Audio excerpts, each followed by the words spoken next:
Welcome to video number 4 in my 4-part series, how to take sexual harassment complaints and use them as an opportunity to improve the workplace.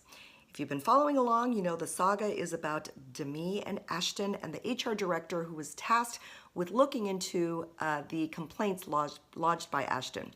So in real life, the HR director unfortunately didn't do such a good job in step number 1 and did not take Ashton's complaints seriously. Did a better job in step number 2. She conducted a full and fair investigation. During that investigation, she uncovered the facts that Demi had indeed engaged in all of the behavior alleged, and that behavior was egregious, of a sexual nature, and unwelcome, so really something that needed to be fixed. Step number 3, she needed to implement a good fix. What she decided was a good fix was to give Demi a 3-day paid suspension.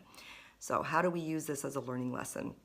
First of all, just FYI, this is how I ended up getting involved in this matter. I got called in to conduct investigation number 2 after Demi came back from her 3-day paid suspension. So 2 really big learning lessons that I think we can extrapolate and then use in our practices as investigators and conflict resolvers. The first one is really the most basic, and that is that whatever disciplinary measure you institute should be equal with the wrongdoing. In this particular case, really egregious behavior of a sexual nature more than likely should have resulted in termination or something very, very close to that. A 3-day paid suspension doesn't come anywhere near being equal to the type of behavior that was discovered. And then the companion rule of thumb is to make sure that whatever discipline you impose is going to stop the behavior, is geared towards stopping it. And in this case, indeed, it did not stop it. Demi came back, and the first thing she said to Ashton when she came back was, "I like you, no one can stop me from liking you, and I'm going to continue to engage in this behavior." So it is important that you look at both of those issues while you are deciding what disciplinary measures to implement.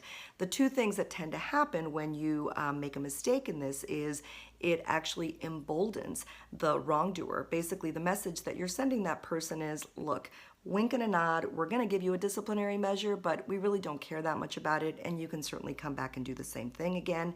And the second thing that tends to happen, it didn't happen in this case, but it does quite often in real life, and that is that the person who engaged in the misconduct actually engages in retaliatory behavior.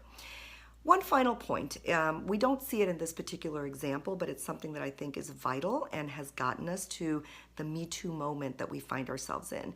And that is the mistake that companies and company leaders make of going too easy on high value people, whether it's executives or maybe a big revenue maker.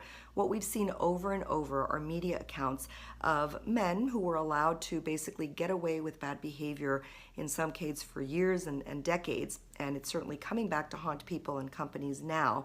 But that's another mistake that I would make sure that companies don't commit, and that is be consistent. If you have a standard and if you say we're going to discipline someone for this type of behavior, that should be the discipline for everyone. Thank you so much for following along on this series, and stay tuned for additional adventures of a former workplace sleuth.